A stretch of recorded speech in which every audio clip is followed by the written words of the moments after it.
America అధ్యక్షుడు Trump టారిఫ్లకు Bharat counter ఇచ్చింది. కేంద్ర రక్షణ మంత్రి రాజ్నాథ్ సింగ్ అమెరికా పర్యటన రద్దు చేసుకున్నారు. యుఎస్ నుంచి ఆయుధాలు, క్షిపణుల కొనుగోలు కూడా నిలిపివేశారు.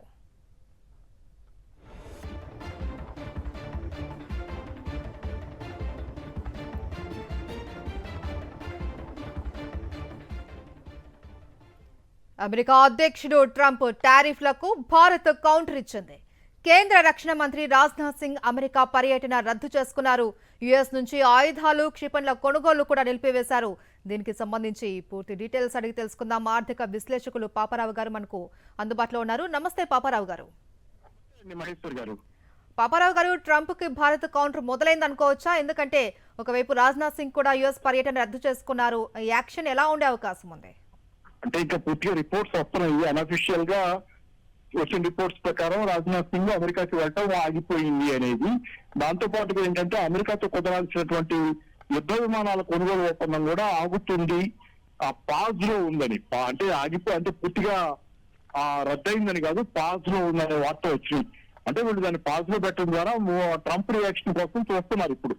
అంటే ట్రంప్ వెనక్కి తగ్గుతాడా, అంటే రకమైనటువంటి టిక్ ఫర్ ట్యాక్ లాగా చర్యలు తీసుకుంటే ఏమన్నా, అంటే ఆయన 50% లాగా బిల్డ్ చేస్తున్నాడు కాబట్టి తారీఖులు దానికి రియాక్షన్ గా వీళ్ళు చేసి వెయిట్ అండ్ వాచ్ అనే మోడ్ లో ఉన్నారు.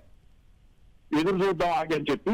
అయితే దింపుడు కల టైప్ లోనే ఉంది. ఎందుకంటే ట్రంప్ స్వతహాగా స్వభావం మారదు. ఇప్పుడేమన్నా ఒక అడుగు వెనక్కి దగ్గర స్వతహాగా స్వభావ దృష్ట్యా ఆయనకున్నటువంటి తీరు మారదు. ప్రపంచ దేశాలన్నిటితో రోజువారీ ఇలాగే వ్యవహరిస్తున్నాడు కాబట్టి ఆయన తీరు అది. కాబట్టి మనం పాస్ చేసినా వెయిట్ చేసినా కాబట్టి ఏంటంటే, అంటే నిన్నటి దాకా బాగా సన్నిహితమైన సంబంధాలను కట్ చేసుకోలేక లేకపోతే ఇబ్బంది పడుతున్నట్లు ఉన్నారు ప్రభుత్వంలోని వాళ్ళు. కానీ ఏదేమైనా ఈ రోజు ఆయుధాల ఒప్పందం అంటే సుమారుగా $3.6 బిలియన్ల ఒప్పందం, చిన్నదిగా చాలా పెద్ద ఒప్పందం. జావలిన్ విమానాలు, ఈ మార్టిన్ లాక్హీడ్ కంపెనీ తాలూకు విమానాలు కొన్ని యుద్ధ విమానాలు చాలా కొన్ని ఒప్పందం ఈ రోజు స్టాల్ అవుతుందనే వార్త వచ్చింది.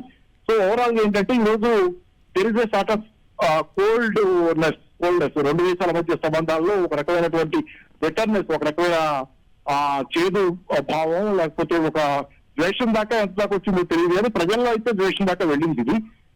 ఎందుకంటే ప్రభుత్వాలు తొందరగా పూర్తిగా తెగటింపులు చేసుకోలేదు. కానీ భారత ప్రజానికల్లో అయితే మాత్రం ఒక తీవ్రమైనటువంటి విరక్తి అమెరికా పట్ల ఏర్పడింది. ఇది ముందు కాలంలో పెద్ద ప్రభావం చూపిస్తుంది. అయితే ఏంటంటే ప్రభుత్వం ఇప్పటికీ ఇంకా అమెరికా పర్యటన రద్దు చేసుకోవటం, లేకపోతే ఈ ఒప్పందాన్ని పాస్ లో పెట్టడం, ఇది విమానాలు కొనే ఒప్పందాన్ని అనేది దింపుడు కల్లా టైప్ కొంట. అంటే ఇంకేమైనా మారుద్యమ పరిస్థితి అనేది. కానీ బట్ ఐ డోంట్ థింక్ ఇది పెద్ద ఉపయోగం ఉండదని అనుకుంటున్నాను. ఎందుకంటే అమెరికా తీవ్రమైన క్రైసిస్ లో ఉంది. అమెరికా అధ్యక్షుడిగా ఉన్న ట్రంప్ కూడా స్థిమితం లేనటువంటి వ్యవహార శైలి నడుపుతున్నాడు. ఇదేంటంటే ఆ వ్యక్తిగతమైన ఎజెండా చాలా పెద్దది ఉంది ఆయనకి. అమెరికా ప్రయోజనాల కంటే కూడా చెప్తున్నాడు అమెరికా ప్రయోజనాలని, కానీ దానికంటే కూడా వ్యక్తిగతమైన ఎజెండా చాలా పెద్దది. లేకపోతే భారతదేశం తగదా పెట్టుకోడు. ఇందాకే మీరు న్యూస్ లో ఫస్ట్ బులెటిన్లో ట్రంప్ తో ఎలా డీల్ చేయాలో నేను మోడీకి చెబుతానని చెప్పి నెతన్యాహు అన్నాడని మీరు చెబుతున్నారు. అంటే ఇక్కడ జరుగుతుంది ఏంటంటే బహుశా నెతన్యాహు రంగంలోకి వస్తూనే ఉండాలి, ఇజ్రాయెల్ ప్రైమ్ మినిస్టర్ రంగంలోకి. ఎందుకంటే ట్రంప్ మోడీ మధ్య చెబితే మెల్లగా అది మోడీకి ఇజ్రాయెల్ కి మధ్యగా కూడా గ్యాప్ ప్రమాదం ఉంది. కాబట్టి రాజీ ఒప్పందం చేసే ప్రయత్నం ఏమైనా నెతన్యాహు చేస్తున్నారా అనేది కూడా ఉండొచ్చు. ఏదేమైనా కానీ ఏంటంటే ఈ రోజు this betterness is going to sink a lot Indian mind లోకి, ఇండియన్ సైకిల్లోకి, ఇండియన్ భారతీయుల ఆలోచనలోకి అమెరికా ఇంతకాలం వస్తుంది అనేది చాలా తీవ్రంగా ఫీల్ అవుతుంది. ట్రంప్ ప్రెసిడెంట్ గా కన్నా బిజినెస్ మెన్ లా ఆలోచిస్తున్నారన్నది 100% అనేసి కొన్ని దేశాలు కూడా చెప్తూ ఉన్నాయి. అండ్ అలాగే మనం చూస్తే ఇప్పుడు ఆయుధాల కొనుగోలు కూడా నిలిపివేశాం అమెరికా తోటి. సో ఈ నేపథ్యంలో అమెరికాకు ఏమైనా నష్టం వాటిల్లే అవకాశం ఉందంటారా పాపారావు గారు? మనకు కూడా వాటిల్లు, ఇప్పుడు అమెరికాకి నష్టం వాటిల్లే కరెక్ట్లు చేయటం మన ఉద్దేశం కాదు. అసలు ఇది కదిలించుకుంది కూడా మనం కాదు. ఇన్ఫాక్ట్ చాలా సాయం చేస్తా వచ్చింది అమెరికాకి భారతదేశం. ఈ ప్రభుత్వం అధికారంలోకి వచ్చిన తర్వాత ఎదురు వెళ్లి మరీ సాయం చేసింది అమెరికాకి ప్రభుత్వం. వీళ్ళు ఆయుధాలు అతిగా కొన్నారు. మన జనవరి ఫిబ్రవరిలో ఆయన అధికారంలోకి వచ్చిన తర్వాత కూడా వెళ్ళినప్పుడు, మోడీ వెళ్ళినప్పుడు అప్పటికి వాణిజ్యం రెండు దేశాల మధ్య $190 బిలియన్ల ఉంది సంవత్సరానికి. దాన్ని 2030 కల్లా $500 బిలియన్ల చేయాలని ఇద్దరు కలిసి నిర్ణయించుకున్నారు. అంటే డబుల్ పైన పెంచాలని. ఎలా పెంచుతారు? అమెరికా దగ్గర నుంచి మనం కొనటం ద్వారా పెరుగుద్ది, వాళ్ళు ఇక్కడి నుంచి కొనటం ద్వారా కాదు. అంటే మనం ఏదైనా ఏకపక్షంగా ఆయుధాలు కొని దానిలోనే విమానాల కొనుగోలు ఒప్పందం కూడా దానిలో భాగం. కాబట్టి ఇలా ఏకపక్షంగా మనం కొనే విధంగా ఒత్తిడి పెట్టడం కానివ్వండి, మనం ఎదురు పోయి కొంట కానివ్వండి, లేకపోతే ఎదురు సాయంగా చేశాము. ఎంత ఏం చేసినా కానీ ఏంటంటే ట్రంప్ తీరు అలాగే ఉంది. ఓవరాల్ ఏంటంటే ఇప్పుడు మనం ఏదో అమెరికాని నష్టపరచాలని మనం అనుకోలేం, మన ప్రభుత్వాలు కూడా అనుకోవాలి, పైగా దేశానికే నష్టం జరిగింది. అమెరికాకి మనం ఎక్కువ అనుకూలం ఉంటాం. ఇక్కడ ఏంటంటే అమెరికాకి వ్యతిరేక ఈ టారిఫ్లు వీటి వల్ల మనకి చాలా ఇబ్బంది ఉంది. ఎందుకంటే ఇప్పుడు ఇమీడియట్ గా ఎంఎస్ఎంఈ చాలా ఉన్నాయి. టెక్స్టైల్స్ లో, లెదర్ లో, జెమ్స్ అండ్ జ్యువెలరీలో, మెరైన్ ప్రొడక్ట్స్ లో చాలా ఎంఎస్ఎంఈ ఉత్పత్తులు అయ్యి మనకి చాలా మీడియం అండ్ స్మాల్ ఎంటర్ప్రైజెస్ చాలా మందికి ఉపాధి కల్పించాయి. ఈ కనుక దెబ్బతింటే కనుక ఇప్పుడు మళ్ళీ కోలుకోవడం కష్టం, చాలా పెద్ద ఎత్తున ఉపాధి దెబ్బతింటుంది ఇమీడియట్ గా.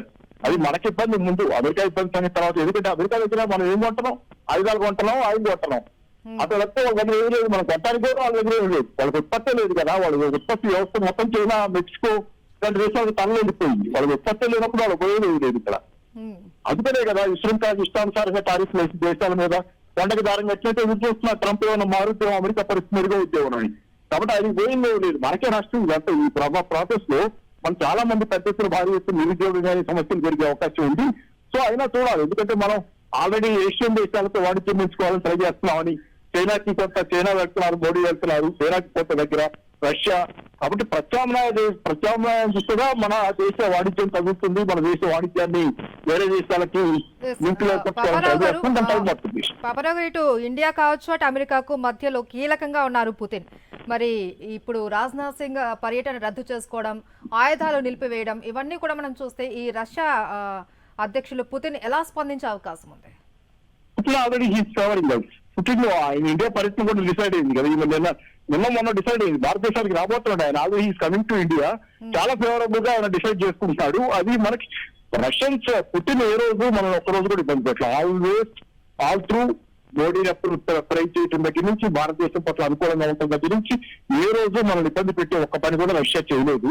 సరే చైనాతో అయితే కొంత మన గాల్వాను సరిగ్గా వివాదాలు ఉన్నాయి, ఘర్షణ జరిగింది, ఇట్లాంటి అలాంటివి. నిన్న చైనా కూడా ఆఖరికి వాళ్ళ గ్లోబల్ టైమ్స్ పత్రిక, వాళ్ళ దర్యాప్తు అఫీషియల్ పత్రిక లాంటిది చాలా ఫేవరబుల్ గా భారతదేశం తరఫున స్టోరీ రాస్తుంది ఈ టారిఫ్ వార్లో.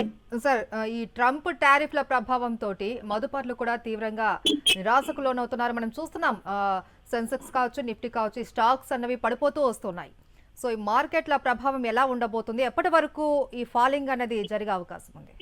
అంటే ఓవరాల్ గా నేను అనేది ఏంటంటే, మార్కెట్ లో ట్రంప్ వచ్చిన తర్వాత పట్టం కాదు. ట్రంప్ వచ్చింది జనవరిలో కదా, జనవరి చివరిలో పదవి ప్రమాణం చేసేది. కానీ పోయిన సంవత్సరం సెప్టెంబర్ నుంచి మార్కెట్లు పడుతున్నాయి. ఇప్పుడు ఎక్కువ పడుతున్నాయి, ట్రంప్ వల్ల ఎక్కువ పడుతున్నాయి. అంతేగాని ట్రంప్ వల్లే పట్టాల మార్కెట్లు. పోయిన సంవత్సరం సెప్టెంబర్ నుంచి మార్కెట్లు క్రైసిస్ లోనే ఉన్నాయి. మధ్యలో కొంచెం కోరుకున్నట్టు కనపడ్డా ఓవరాల్ క్రైసిస్ లో ఉన్నాయి. ఎందుకంటే సిస్టమిక్ క్రైసిస్ ఇది, ట్రంప్ వల్ల వచ్చింది కాదు. ఆ సిస్టమిక్ క్రైసిస్ లో భాగంగానే ట్రంప్ ప్రజలు ఎన్నుకున్నారు అమెరికాలో. ఆయన నుంచి క్రైసిస్ ని పెంచే పనులు చేస్తున్నాడు, అది పరిష్కారం పేరుతో. Right, thank you sir.